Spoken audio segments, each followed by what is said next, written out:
Hello friends, இன்றைக்கி நம்ம பார்க்க போகிற ரெசிபி ஒரு ஐஸ்கிரீம் பேஸில் எப்படி மல்டிபிள் ஃப்ளேவர்ஸ் பண்ணுறது அப்படிங்கிறது தான் பார்க்க போகிறோம். ஸோ வாங்க ரெசிபிக்குள்ளே போகலாம். இன்றைக்கி நம்ம ஒரே ஒரு பேஸ் தான் பண்ண போகிறோம். இதில் நிறைய ஃப்ளேவர்ஸ் எப்படி பண்ணலாம் அப்படிங்கிறது. ஸோ நான் பண்ணுற ரெசிப்பியில் 3 ஃப்ளேவர்ஸ் பண்ண போகிறேன். ஓகேங்களா? இதை வச்சு நீங்கள் மல்டிபிள் ஃப்ளேவர்ஸ் கூட உங்கள் வீட்டில் பண்ணிக்கலாம். இதுக்கு நான் 1 கப் அளவுக்கு விப்பிங் க்ரீம் எடுத்துக்கிறேன். நான் எடுத்துருக்கிறது நான் டைரி விப்பிங் க்ரீம். ஓகேவா? கொஞ்சம் கம்மியாக இருந்ததுனால கொஞ்சோண்டு நான் ஆட் பண்ணிக்கிறேன். ஸோ இப்போது 1 கப் அளவுக்கு நான் டைரி விப்பிங் க்ரீம் எடுத்தாச்சு. இதை நம்ம எப்பவும் போல் பீட் பண்ண போகிறோம். சாஃப்ட் பீக் வர அளவுக்கு பண்ணால் போதும். ரொம்ப ஸ்டிஃப் பீக்ஸ் வேண்டாம் நமக்கு. நம்ம அதுக்கப்புறம் மில்க் பவுடர், ஐசிங் சுகர் போடும்போது அதுவே ஓரளவுக்கு நமக்கு ஸ்டிஃப்னஸ் கொடுக்கும். விப்பிங் க்ரீமை தான் நீங்கள் ஐஸ்கிரீம் பண்ணுறீங்க அப்படின்னா நல்ல குவாலிட்டியான விப்பிங் க்ரீம் வாங்குங்க. நான் ஏற்கனவே எது மாதிரி குவாலிட்டியான டெசர்ட்டுக்கு எந்த மாதிரி குவாலிட்டியான விப்பிங் க்ரீம் யூஸ் பண்ணணுன்றதை நான் ஏற்கனவே சொல்லியிருக்கேன். வீடியோஸும் இருக்குது. ஓகேங்களா? அது how to whip the whipping க்ரீம்லேயே நான் கிளியராக உங்களுக்கு எக்ஸ்பிளைன் பண்ணியிருக்கேன். ஸோ பார்க்காதவங்க அதை போய் பாருங்கள். என்னோடய எல்லா வீடியோஸ்கிலையும் அந்த டிஸ்கிரிப்ஷன் லிங்க் இருக்குது. வெயில் காலமாக இருந்துச்சுன்னா இப்போ நான் கிச்சனில் தான் பண்ணுறேன். ஸோ ஃப்ரிட்ஜில் இருந்து எடுத்து இமீடியட்டாக நான் விப்பிங் க்ரீமை பீட் பண்ணுறேன். ஓகேங்களா? நீங்கள் பொறுமையாக வெளியில் வச்சு அந்த விப்பிங் க்ரீமில் இருக்க சில்னஸ் போனதுக்கப்புறம் பண்ணிங்கன்னா விப்பாகாது க்ரீம். ஓகேங்களா? அப்புறம் உங்களுக்கு கரெக்டான இது வராது, ஐஸ்கிரீம் பேஸ் வராது. இது இதனோட இது பார்த்திங்கன்னா இது க்ரீம் பேஸ்ட் நம்ம பண்ணுறது. ஓகேங்களா? இப்போது ஐஸ்கிரீம் பேஸ்ட்டில் நிறைய இருக்குது. க்ரீம் பேஸ்ட்டு, மில்க் பேஸ்ட்டு, அதுக்கப்புறம் கஸ்டர்ட் பேஸு, அப்புறம் பார்லர் பேஸு, இந்த மாதிரி நிறைய பேஸஸ் இருக்குது. ஒவ்வொன்றுத்துக்கும் ஒரு குவாலிட்டி இருக்குது. ஓகேங்களா? ஸோ நம்ம பண்ணுற இந்த க்ரீம் பேஸ்ட் க்ரீமி டெக்ஸ்டரில் நமக்கு வரக்கூடியது. அதே மாதிரி வெயில் காலத்தில் நீங்கள் ஐஸ்கிரீம் ஸ்டோர் பண்ணும்போது நல்லா ஹை இதில் வச்சுட்டு ஸ்டோர் பண்ணுங்கள் ஃப்ரீசரில். ஓகேங்களா? இப்போ நம்மளுடைய ஐஸ்கிரீம் அந்த விப்பிங் க்ரீம் ரெடி ஆகிடுச்சு. இந்த மாதிரி ஒரு சாஃப்ட் பீக் இருக்கணும். ஓகேங்களா? இங்கே பாருங்கள். நீங்கள் எடுத்திங்கன்னா இந்த மாதிரி கீழே விழுற மாதிரி இருக்கும். ஓகே? அதுக்காக அப்படியே வாட்டரியாக ரன்னியாலாம் இருக்கக்கூடாது. ஓகே?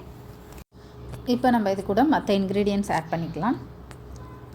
இதுதான் நான் நார்மலாக வீட்டில் நம்ம சாப்பிட்றோம் அப்படின்னா இந்த மாதிரி இதுதான் நான் யூஸ் பண்ணி, இந்த பேஸ் தான் நான் யூஸ் பண்ணி பண்ணுவேன்.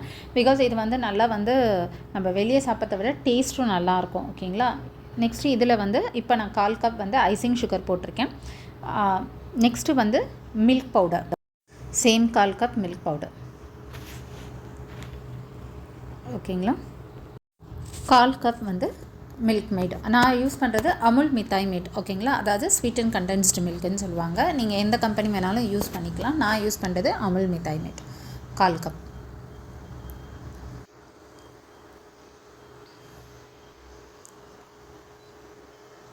நான் இந்த இதில் ஃப்ளேவர்ஸ் பண்ணும்போது வெறும் எசன்ஸ் அண்ட் கலர்ஸ் மட்டும்தான் இப்போ நான் யூஸ் பண்ண போகிறேன்.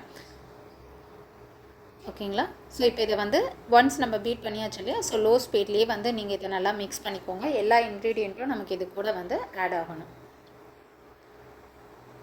ஜஸ்ட் ஆட் ஆச்சுன்னா போதும். நீங்கள் ரொம்ப பீட் பண்ணணும் அப்படிங்கிற அவசியம் கிடையாது. இப்போது நெக்ஸ்ட்டு நம்ம இது கூட மில்க் ஆட் பண்ண போகிறோம். மில்க்கு ஐஸ்கிரீமுக்கு எப்போவுமே ஃபுல் ஃபேட் மில்க் யூஸ் பண்ணுங்கள். ஃபேட் கண்டென்ட் கம்மியாக இருக்கிறத யூஸ் பண்ணாதீங்க. ஓகேங்களா? நான் யூஸ் பண்ணுறது அமுல் கோல்டு. ஓகே? இதுதான் நான் ஐஸ்கிரீமுக்கு யூஸ் பண்ணுற இது.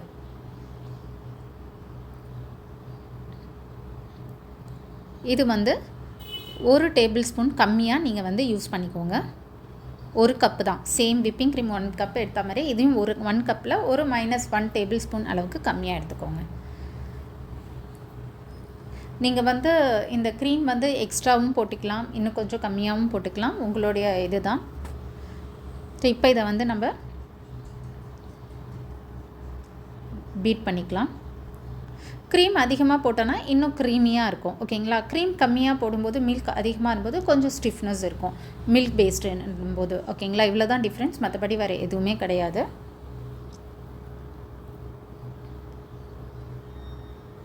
ஸோ இப்போ நம்மளுடைய ஐஸ்கிரீம் பேஸ் ரெடி ஆகிடுச்சு. இதுதான் மெயினான பேஸாக நான் ரெடி பண்ணியிருக்கேன். ஸோ இதிலேருந்து நம்ம ஃப்ளேவர்ஸை பிரிக்க போகிறோம். ஓகேங்களா? இதை நான் ஒரு 3 ஃப்ளேவராக நான் மாற்ற போகிறேன். ஒன்று ப்ளூபெர்ரி, லிச்சி, கோவா. ஓகேங்களா, கொஞ்சம் எக்ஸாட்டிக் ஃப்ளேவராக இருக்கணும் அப்படிங்கிறதுக்காக அது யூஸ் பண்ணியிருக்கேன்.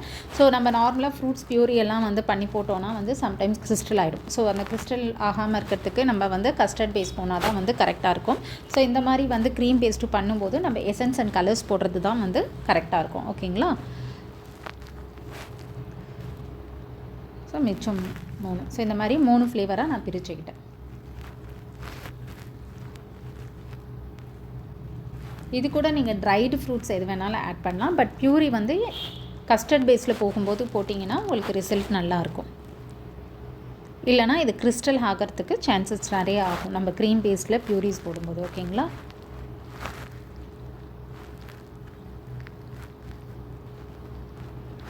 ஓகே.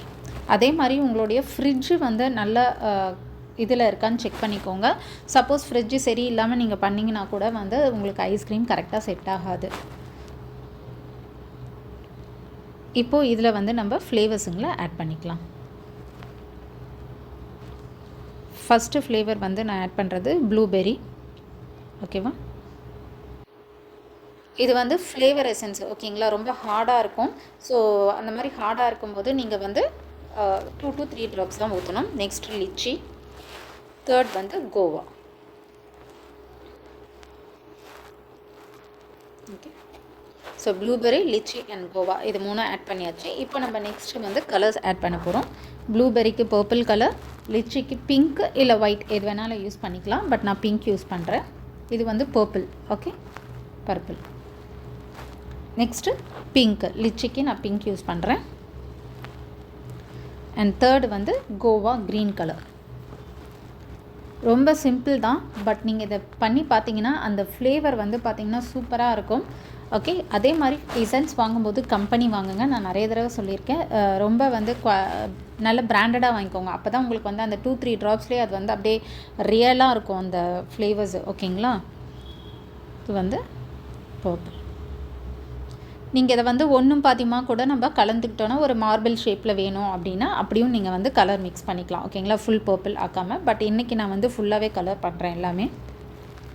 ஸோ இப்போ நம்மளுடைய ப்ளூபெர்ரி ஐஸ்கிரீம் ரெடி ஆயிடுச்சு, ஐஸ்கிரீம் பேஸ். நெக்ஸ்ட்டு வந்து நம்ம பண்ண போகிறது லிச்சி. அதே மாதிரி நல்லா ஏர்டைட் கண்டெய்னரில் இது பண்ணுங்கள். இன்கேஸ் உங்கள்கிட்ட ஏர்டைட் இல்லை அப்படின்னா நீங்கள் எந்த இதில் வேணாலும் யூஸ் பண்ணலாம். ஃப்ரீசர் சேஃப் பவுலில் யூஸ் பண்ணிவிட்டு நல்லா கிளிங் ராப் பண்ணி உள்ளே வச்சுடுங்க. Okay, next lychee.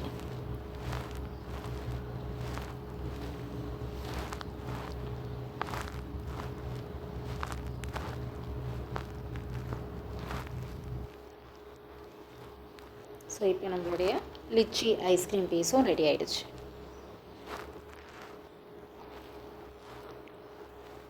Next Goa.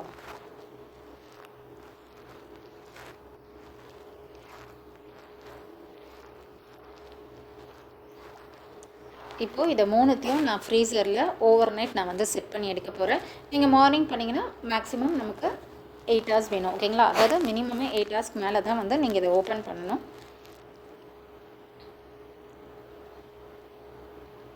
இப்போது நமக்கு 3 பேஸ் ரெடி ஆகிடுச்சு. ஓகேங்களா, blueberry, lychee and guava. So இந்த மாதிரி நீங்கள் வந்து டபுள் ரெசிபி பண்ணி 6 ஃப்ளேவர்ஸ் அந்த மாதிரி கூட நீங்கள் ஆட் பண்ணிக்கலாம். இப்போ இதை நான் வந்து ஃப்ரிட்ஜில் 8 மணி நேரம் செட் பண்ணிவிட்டு எப்படி வந்திருக்கு அப்படிங்கிறத பார்க்கலாம். இப்போது 8 hours ஓவர் நைட் நான் வச்சுட்டேன். ஓகே, இப்போ நான் இதை பவுல்லையும் எடுத்துக்கிறேன். இது 3த்தையுமே நம்ம எடுத்து ஸ்கூப் பண்ணலாம்.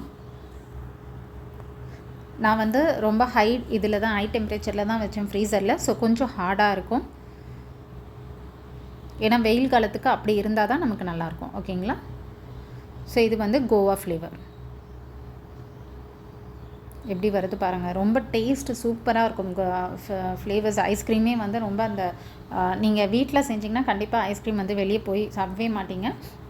நானே வந்து நார்மலாக வீட்டில் எப்போவுமே ஃப்ரீசரில் வந்து நான் ஐஸ்கிரீம் இந்த மாதிரி பண்ணி நான் எடுத்து வச்சுருவேன். ஏன்னா நமக்கு வெயில் காலத்தில் குழந்தைங்களுக்கு கூட ஐஸ்கிரீம் சாப்பிட்ணுன்னு தோணும். ஸோ அப்போ வீட்லேயே நம்ம கொடுத்துட்டோன்னா பிரச்சனை கிடையாது, எந்த விதமான கெமிக்கல்ஸும் இல்லாமல். நெக்ஸ்ட்டு வந்து லிச்சி.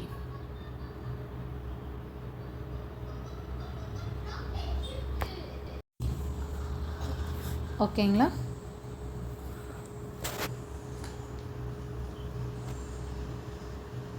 அதே மாதிரி நீங்கள் ஐஸ்கிரீம் ஸ்கூப் வாங்குறீங்கன்னா இந்த மாதிரி வந்து ஸ்பூன் மாடலில் வர ஐஸ்கிரீம் ஸ்கூப் வாங்குங்க.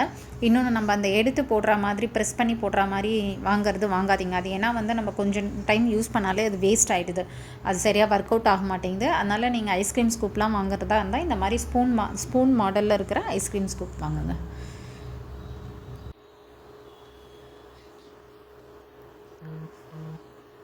ஓகே, ஸோ இப்போது லிச்சி இது ஓவர் ஆகிடுச்சு. நெக்ஸ்ட் வந்து நம்ம ப்ளூபெர்ரி. ஸோ நீங்களும் வீட்டில் ட்ரை பண்ணுங்கள். ட்ரை பண்ணி பார்த்துட்டு எப்படி வந்திருக்கு அப்படின்றத எனக்கு கமெண்ட் செக்ஷனில் மறக்காமல் கமெண்ட் பண்ணுங்கள். அதே மாதிரி என்னோடய இது பார்க்குறவங்க உங்களுக்கு பிடிச்சிருந்தா கம்பல்சரி கொஞ்சம் லைக் பண்ணுங்கள். ஓகேங்களா? ஸோ உங்களுடைய லைக்ஸு ஷேர்ஸ் இதை பொறுத்து தான் வந்து எனக்கும் வந்து ஒரு மோட்டிவேட்டாக இருக்கும். நெக்ஸ்ட்டு நிறைய இது போடணும் அப்படின்றது தோணும். ஓகேவா? ஸோ இப்போ நம்மளுடைய எக்ஸாட்டிக் ஃப்ளேவர் ஐஸ்கிரீம் ஒரு பேஸில் இந்த multiple exotic flavour ice cream ready ஆகிடுச்சு. ஸோ நான் சொன்ன மாதிரி தான் ட்ரை பண்ணுங்கள். ட்ரை பண்ணிவிட்டு டேஸ்ட் எப்படி இருக்குது அப்படின்றத உங்களுக்கு 100% ரிசல்ட் வரும். நான் சொன்னதை ஃபாலோ பண்ணிங்கன்னா. ஸோ ட்ரை பண்ணால் தான் நமக்கு எல்லாமே கரெக்டாக வரும். ஓகேங்களா? ஸோ நெக்ஸ்ட்டு ஒரு நல்ல ரெசிப்பியில் நான் உங்களை மீட் பண்ணுறேன். Thank you friends. தேங்க்ஸ் ஃபார் வாட்சிங் மை சேனல்.